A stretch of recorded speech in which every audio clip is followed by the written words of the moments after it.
This revenge story contains intense acts of retribution that may be excessive and could be disturbing to some viewers. Mike sprawled across the couch in their suburban Chicago home, the television blaring a sitcom with a laugh track that scraped his nerves. The room smelled of stale cigarettes, Mary's Habitan, the faint char of burnt toast from dinner. She was in the kitchen, humming off-key, the clatter of dishes punctuating the canned laughter. Mike's phone buzzed on the armrest. Emily's name glowed on the screen. He hadn't spoken to her since she and Tom moved across town weeks ago. "Hey, Em," he answered, voice casual. Her reply cut through like a blade. "Mike, we need to talk.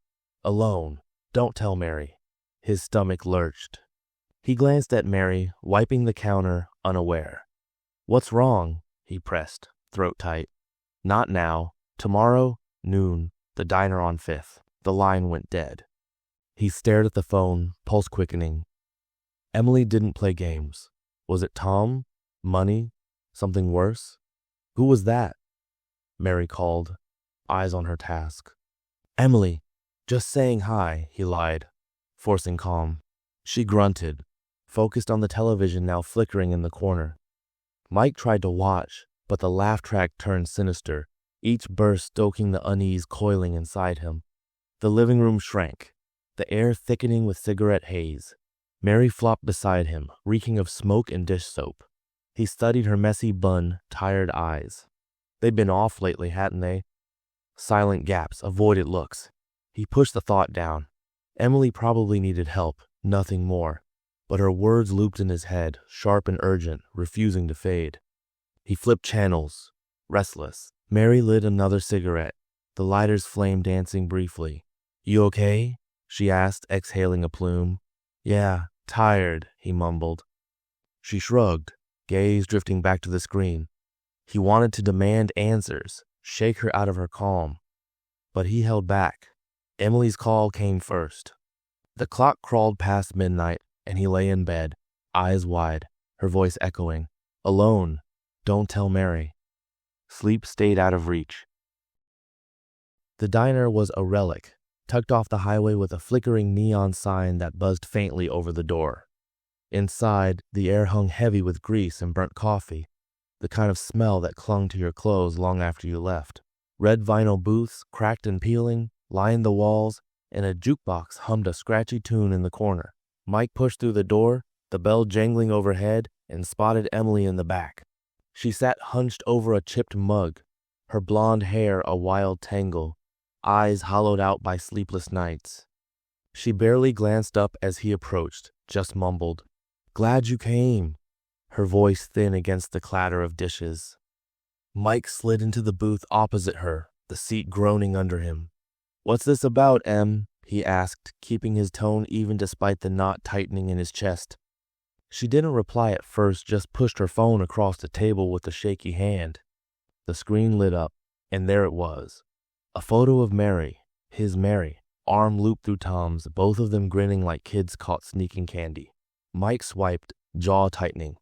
Another shot Tom guiding Mary into a motel. His hand splayed across her lower back. Too close, too personal. His breath hitched, the edges of the image blurring as his grip tightened on the phone. "There's more," Emily said, her voice breaking like glass. "Texts." I got into his phone. Mike scrolled, each word a fresh cut. "Mary, today's Tom was amazing." Then, "I like Tom way more than my husband." Tom's reply twisted the knife. "Love you too." The phone nearly slipped from his hands, landing on the table with a dull thud. "When?" he managed, his throat dry as sandpaper. "Months, maybe?" Emily said, swiping at her tear-streaked face. "Late night, her perfume on him. I followed him last week," snapped those. The diner tilted around him, the chatter of truckers and the clink of silverware fading into a low roar. Mary and Tom, his wife of 10 years who'd kissed him goodbye that morning, and his buddy since college who toasted his promotion last month. Lies, all of it.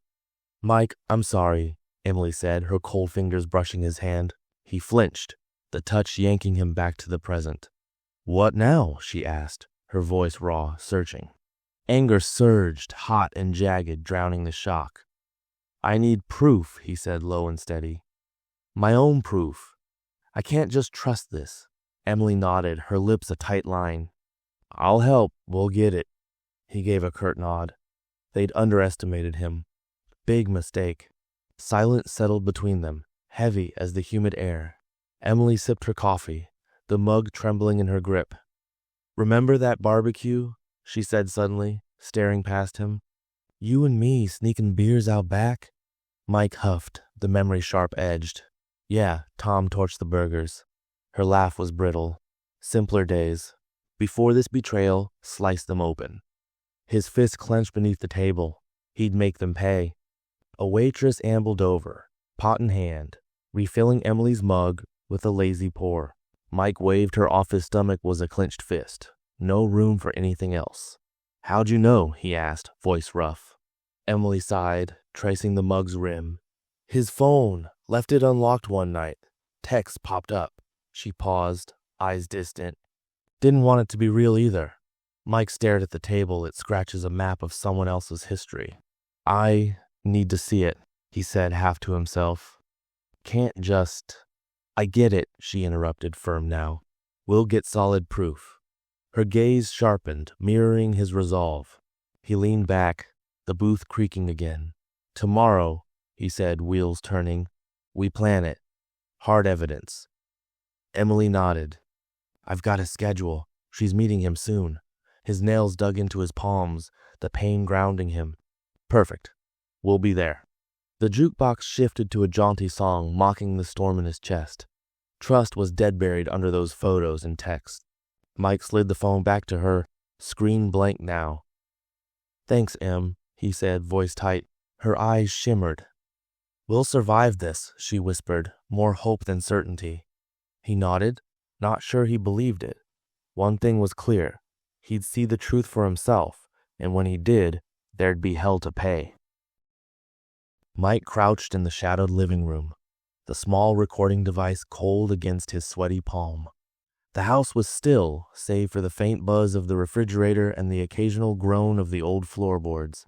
He'd picked his hiding spot with Kara tucked behind the armchair, invisible yet close enough to catch every syllable. His heart hammered, a relentless drumbeat of dread and fury. The clock above the fireplace read 8:05. Mary would walk through the door any second, and Tom Emily's bastard of a husband was due at 8:15. Mike had seen the proof in the text Emily shared. "See you at 8:15. Mike's at work." They thought they were clever. They weren't. The front door clicked open.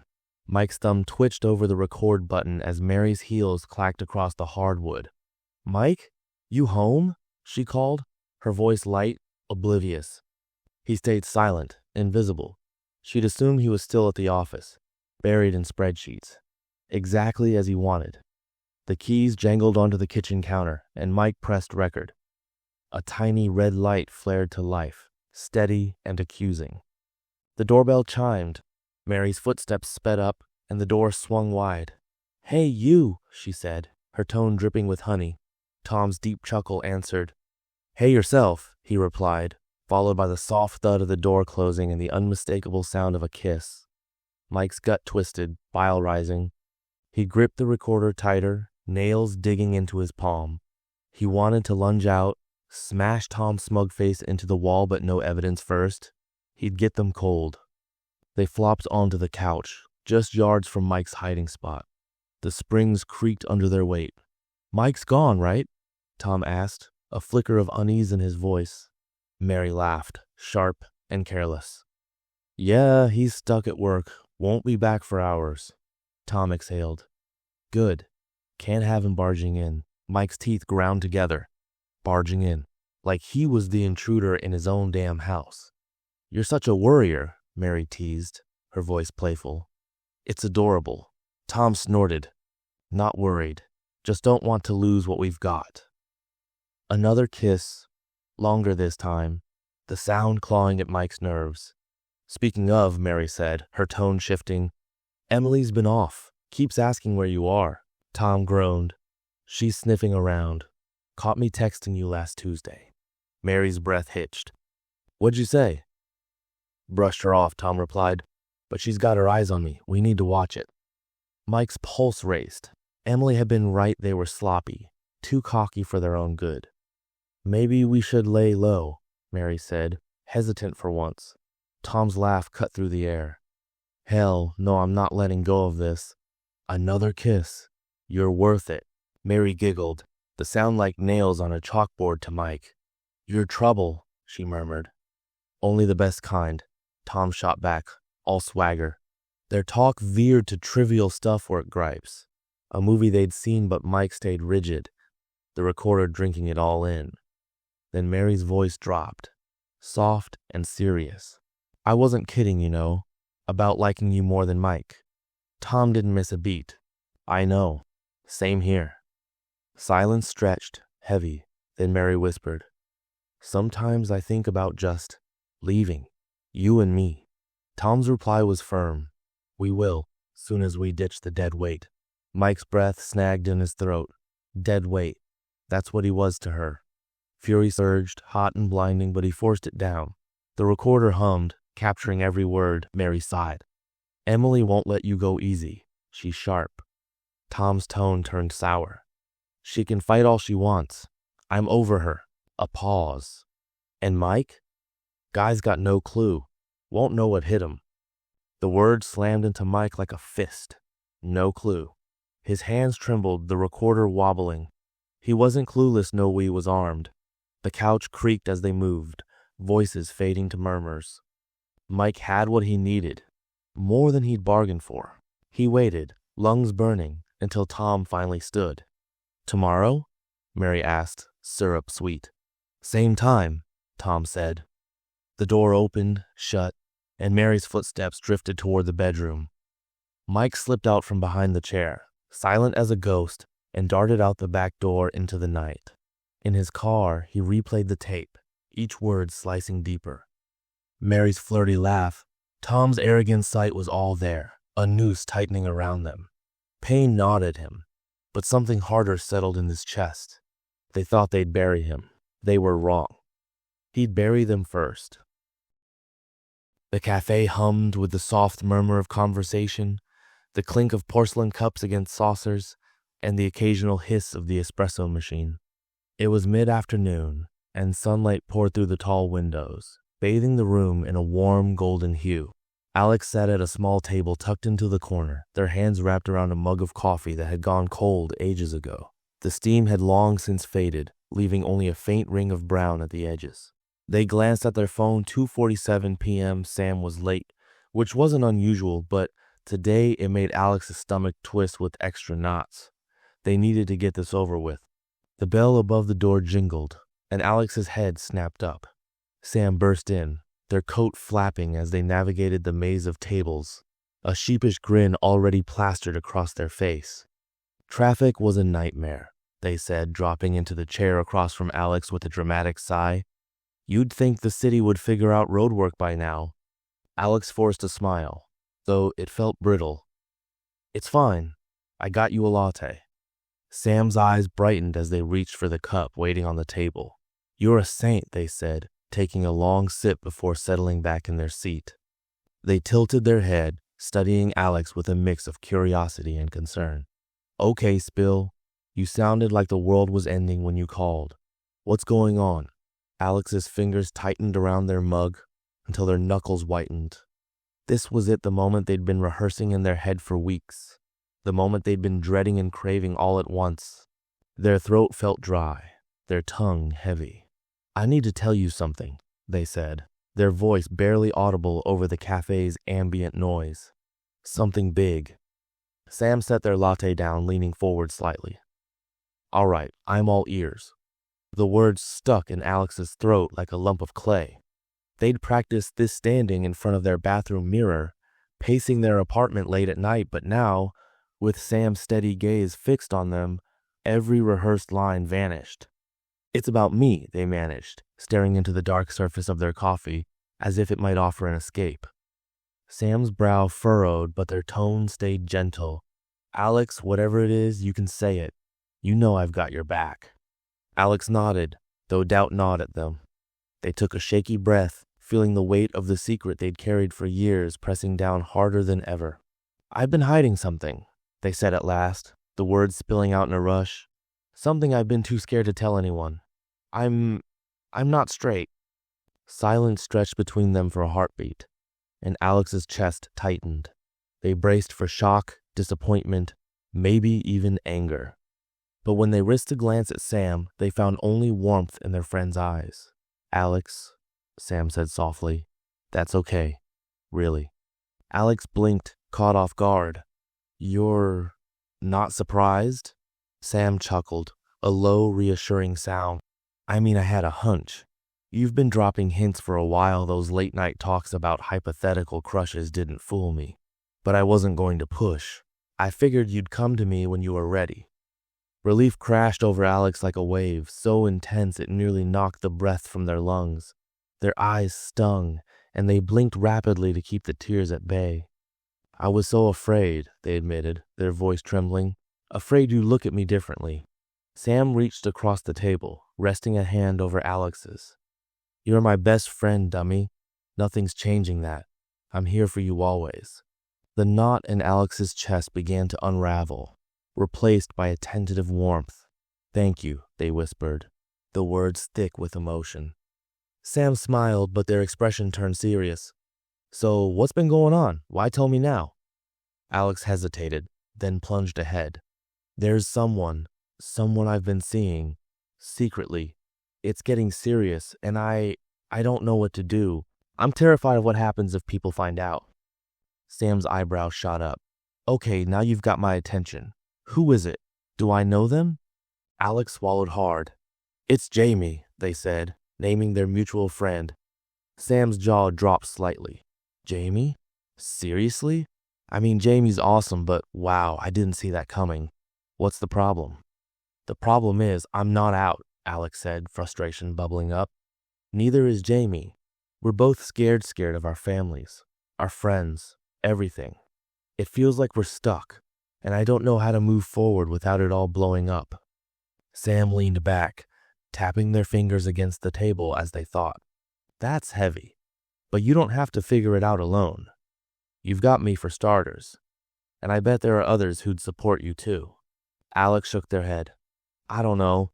Some of our friends, they're old school. They might not get it." Sam's jaw tightened. "Then they don't deserve you. Look, I know it's terrifying, but you can't keep living like this. It's tearing you apart. You should be able to be yourself, Alex." The words struck deep, and Alex felt a pang of longing mixed with fear. What if my family cuts me off? What if I lose everything? Sam's gaze was unwavering. "Then you make a new family, one that loves you for you, and you'll have me no matter what. I'm not going anywhere." Tears welled up again, and this time Alex didn't fight them. "I don't know if I can do this," they confessed. "You can," Sam said fiercely. "You're stronger than you think, and you don't have to do it all at once. Start small, tell a few people you trust. See how it feels." Alex nodded slowly, the idea settling into place. Maybe, Lisa. She's always been cool about stuff like this." Sam grinned. "Perfect, and I'll be your backup. We'll tackle this together." For the first time in weeks, Alex felt a flicker of hope. A small smile curved their lips. "Thanks, Sam. I don't know what I'd do without you." Sam waved a hand. "You'd survive, but lucky for you, I'm here." They glanced at their watch. "Hey, want to grab some food? I'm starving, and you need a break from all this heavy stuff." Alex laughed, a real laugh this time. "Yeah, let's do it." As they stood to leave, Alex felt lighter, like a burden had been lifted. The future was still uncertain, but with Sam beside them, it didn't seem quite so daunting anymore. The rain hammered down outside the small cafe, a relentless curtain of water that smeared the world beyond the window into a haze of grays and muted greens. Inside, the air hung heavy with the bitter aroma of freshly ground coffee and the earthy scent of wet coats clinging to the backs of chairs. The low buzz of conversation blended with the occasional hiss of the espresso machine, wrapping the space in a cocoon of sound that felt both comforting and claustrophobic. Alex sat at a corner table near the back, their fingers absently tracing the chipped rim of a half-empty mug, the ceramic cool against their skin. They'd been here for over an hour, eyes flicking to the door every time the bell above it jingled, waiting for Jamie. Their stomach churned with a cocktail of nerves and dread. This wasn't just another stolen moment between them, it was the talk they'd been dodging for months. The one where they'd have to face the cracks in their hidden relationship, now too wide to ignore. Alex's coming out to Sam had been a shaky triumph, a weight lifted, but it had also unleashed a flood of questions. They couldn't keep skulking in the shadows, pretending their love was a secret to be ashamed of. But Jamie wasn't there yet. Maybe they never would be.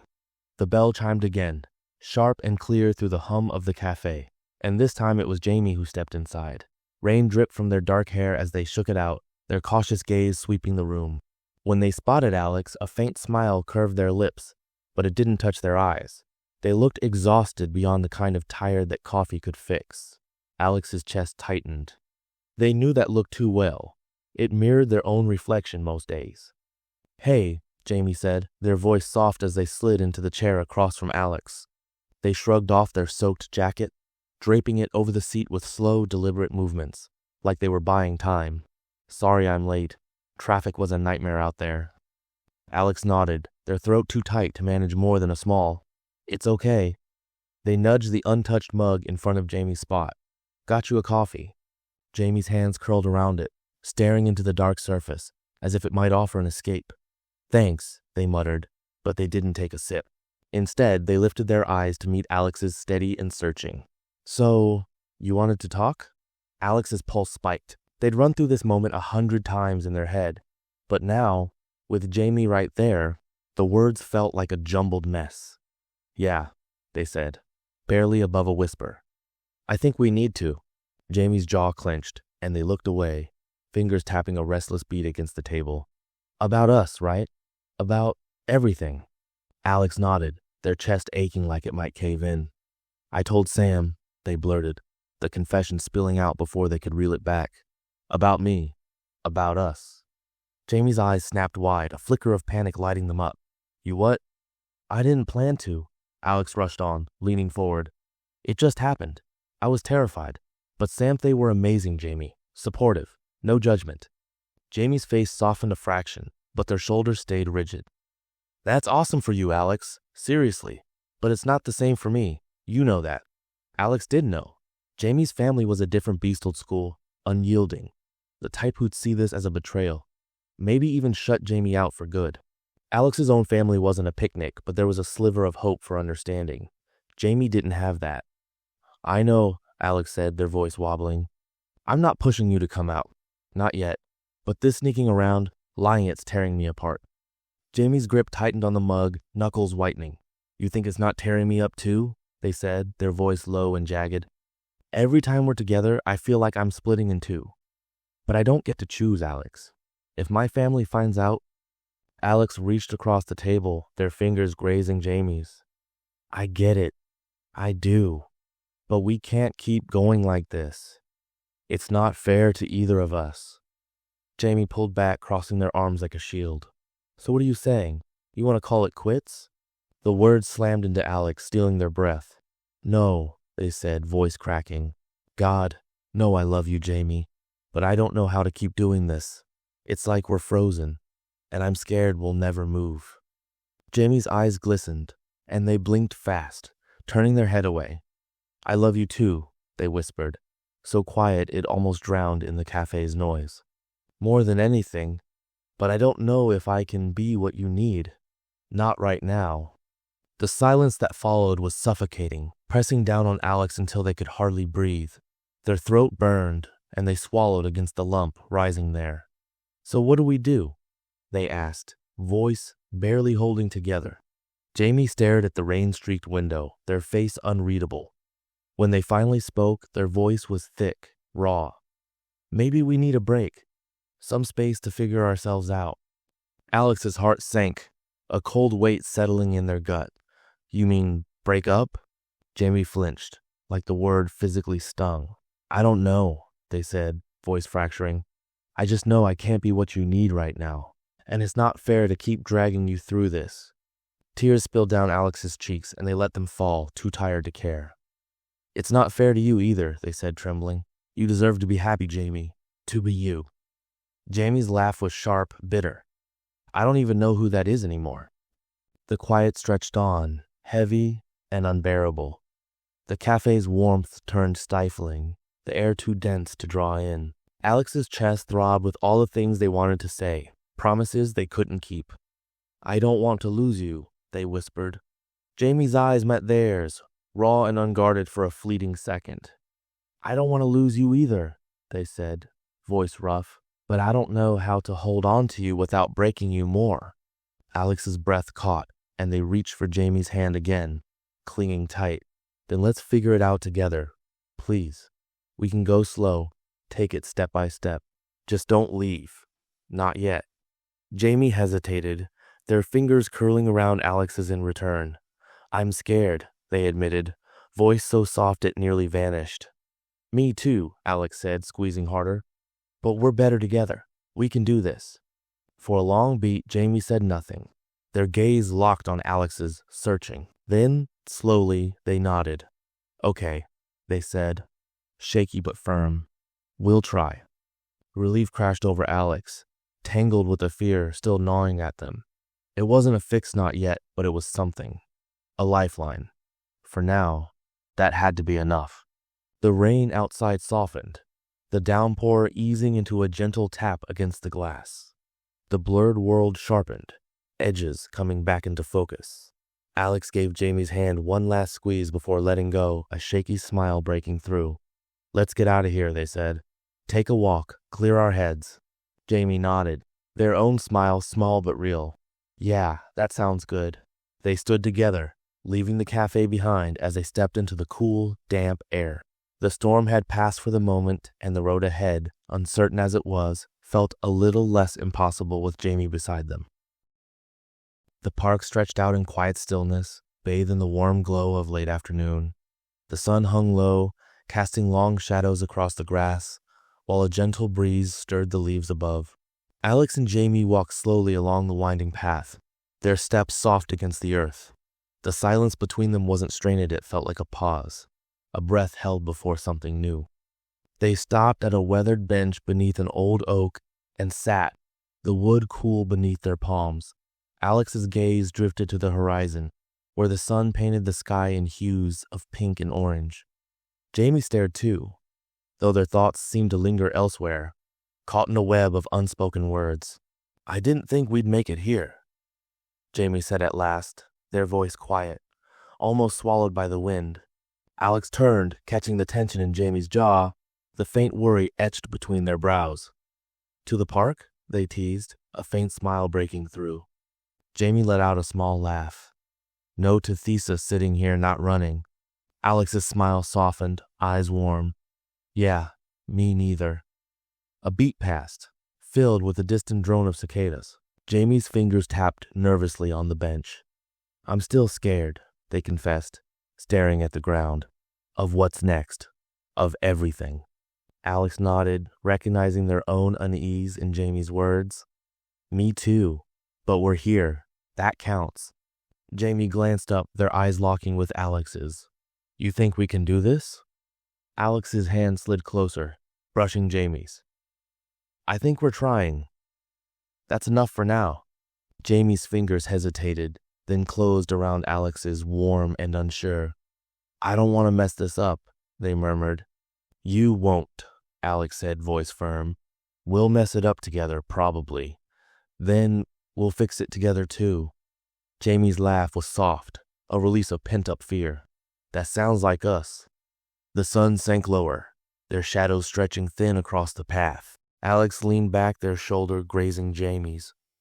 We don't need all the answers today, they said. Just keep showing up. Jamie nodded, their grip tightening slightly. I can do that. A calm silence fell, easy and unforced. The park's colors deepened as daylight faded, the world slowing around them. Alex felt a spark of peace, a fragile hope that maybe they could breathe again. Jamie shifted, their voice a whisper.